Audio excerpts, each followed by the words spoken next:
Hello you guys, long time no see, I'm back, and today I'm giving Red a haircut. So Red is a very big fluffy doodle, and I'm going to take some hair off before the bath. Not left-handed, but I'm using my left hand for the sake of... Oh, I think the 2 inches will go through. Maybe not. Maybe like it'll cut some of the top off. So as you saw, Red is a very big fluffy doodle, and his parents love a very long haircut. Bathing all this hair is very time consuming, so I'm seeing if I can take anything off with my guard comb beforehand, but the hair isn't clean.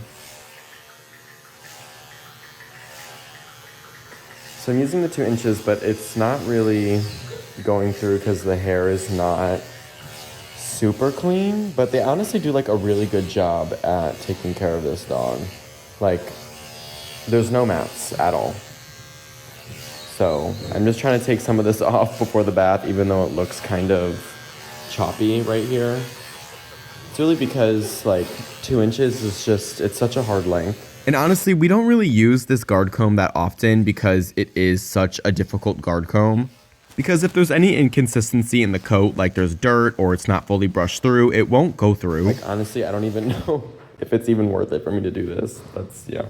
So I took off as much as I could with the guard comb. There's still a lot of hair like on his chest and of course on his legs, but we're going to be scissoring all of that later, so I wouldn't even take the guard comb down that anyways. But he just looks like a fluffy mess right now. This probably applies to girls a little bit more, but you guys know when your hair grows really long and then there's like some split ends or breakage at the end of your hair? That's exactly what's happening with Red's hair right now, but I put him in the tub and I started getting him all clean. Whenever you guys are washing your dogs at home, I really recommend washing the dirtiest parts of the dog first because, of course, the shampoo works over time to break down the dirt. So when I wash dogs, I always wash their face, their legs, their butt, their underneath, and I actually scrub the top layer of their hair last because that's usually the cleanest part of the dog. And if you guys didn't know, you're going to know now that I am super particular about making the dogs extra clean because why are they going to the grooming salon if they're not going to leave like super duper squeaky clean? After I washed Red twice, I'm putting this moisturizing conditioner on him all over his body, rinse all of that off, and then take him out of the tub. And you know, it's probably not good for my back to be picking up dogs this big, but honestly, it feels so empowering to pick up a giant fluffy dog. I feel like Superman. I saved you guys some time because as he looks like he dried in a blink of an eye, that actually took about an hour of drying, brushing, combing to finally put him on my table again to try and run this 2 inches down his body. Some of you may think that 2 inches is not a lot of hair, but it's about how you use it, you know? Like 2 inches is a lot of hair for a lot of owners to take care of. A lot of people think they want this dog this fluffy, especially when they're a puppy and you know their hair is like super nice and soft. But as time goes on and the puppy hair gets more thick and coarse, it actually becomes quite a struggle to maintain it. A puppy's hair is like brushing a Barbie's head, okay? Like you only need a few brushes and the comb goes through, but brushing an adult dog's coat is much different. The hair is thicker, it has more texture, the hair gets dense. The reason I'm bringing this up is because some of you may have experienced or may experience the infamous puppy shave down moment. You guys see those videos online where people like post their dog before and after the groomer and it was like a complete traumatic shave down and the dog looks bald like Dr. Phil? Well, that was likely caused by a thing called coat change. So to not bore you too much about dog hair, basically the new adult coat grows underneath the puppy coat, which causes more friction in the hair, which then causes matting. And surprise, Red is going through that right now. The dogs go through a few coat changes as they grow, but typically where I see the most problems with matting is when they're around year 1 to 2. So that's why Red's hair looks a little weird right now. My 2 inches, like I said, didn't really go through, so I actually have to scissor like this entire fluffy beast. And you know, in this situation, bigger is better because I'm using like a pair of 10-inch shears to cover more surface area on Red. However, I don't think my hands will ever forgive me for what they're about to go through to scissor this giant dog. And honestly, if you haven't congratulated Red's parents by now, you really should because there was not a single mat on this dog.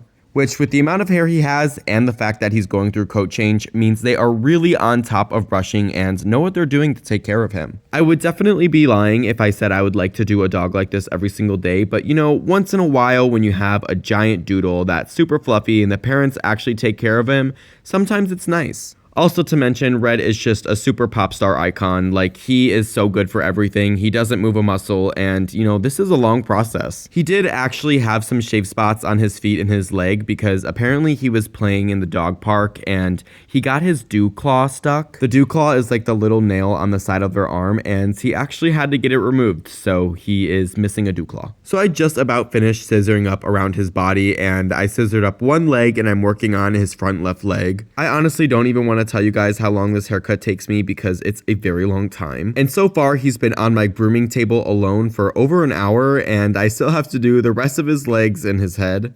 So that's another thing you have to consider if you ever want a big fluffy dog like this, is it's going to take a long time at the groomers. Well, if they do a good job, of course, because quality takes time. We all know this. I understand some people can be shocked about how long things take at the groomer, but like, imagine you're getting your own haircut. That usually takes a few hours or at least an hour, unless you have like no hair or short hair. But anyways, Red's head alone is like the size of two people's head, and now imagine having to do that all over the body.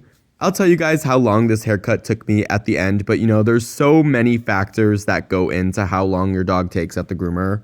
Like how they behave, are they matted, do they have a lot of hair, how big they are, what type of haircut do you want? So it honestly varies a lot, but a lot of my clients are very nice and understanding, and they trust that I'm going to do a good job on their dog, so it's not a big problem. And actually for scissoring Red's head, I think the both of us were getting a little fatigued, so of course I let him sit down and I let myself sit down while I was taking some hair off. Red's parents wanted him to look like his first haircut that I gave him before that looked like this.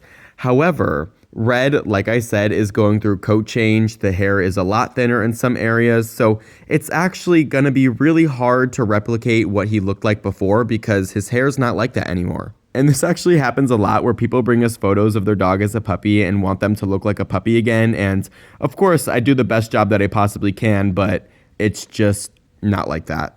But I think a client that took the cake was when she brought in a photo of an AI dog and wanted us to make her dog look like the AI picture. That was honestly hilarious, and I love that she had so much faith in my capabilities. But I'm doing some final finishing touches on Red, and I gave him that little collar, and he is ready to go home. He was such a sweet boy for this. So to not keep you guys waiting even longer, this groom took me about 5.5 hours from start to finish. Thank you guys, and bye, Red.